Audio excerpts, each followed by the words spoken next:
So I have this theory. And it's not relativity, but it is relative to the ground and the birds that have a relatively swooping sensational relationship with it. And the vehicles that ponder ponderings of whether or not said birds will, how Einstein might say, smuck the windshield. To be in that bird's mind, and the last thing you see is the reflection of an avian fellow.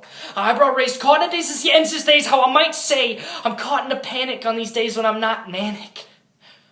Or maybe they're more like mollified masochists, maiming their seemingly meaningless existence, or perhaps it's two friends daring one another to just jump.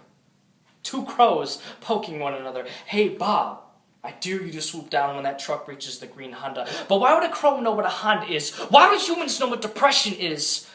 The crows are getting better at this game, and it's pissing me off. Bob always picks a tree next to whatever window is open and calls as if to say, let's do this. I paw through my closet to find paintballs, thinking painful retorts will silence dear thrill-seeker Bob, but he's gone before I can manage to find the motivation to make it outside, like I can barely find the motivation to follow a daily routine. I drive down the road and see rabbits, raccoons, and squirrels splattered, split open, and plastered across reflector lines and right turn lanes. They're not as good at this as the crows. See, they know when to dive, and I could think of something to die for.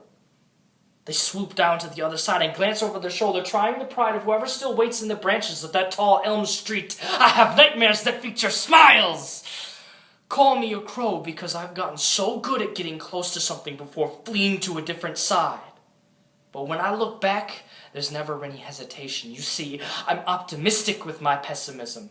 I know the morphine won't make me feel better, but I'll still cling to these dirty bandages like the heartstrings on my sleeves. And when was the last time I scraped my knees? Because right now, I feel like falling. And whether those cause are calling me or not, there was still no cause for me to lie today. I am too honest for my own good. So yes, lest you let me jump first, I will freak out. I have this fearsome fear of abandonment. I want to feel followed for a few moments so that I could feel wanted in those seconds when you arc to my branch. Before I begin to overanalyze every second of every conversation, always quietly contemplating, when will this person leave me? No, when will this person leave me?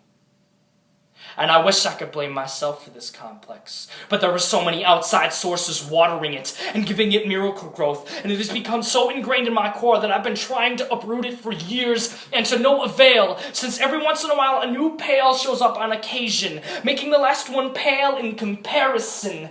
And each time it gets heavier and harder to hold, and farther it grows. And I have grown stronger, but I am still not strong enough. I need help from a group, a murder of my friends, but showing them my insides only murders my friendships. I've molten my feathers so many times and shed my skin to sever connections that I no longer know who I am.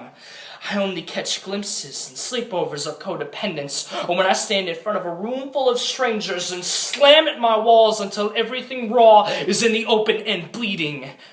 I can only dodge so many cars before I get hit. And writing this felt like being pummeled by 17 semi-trucks. I just wanted you to know that every day I convince myself to love this lie I live. I want to believe it is more than just bullshit. I want to see other avian folks spread their black wings with me.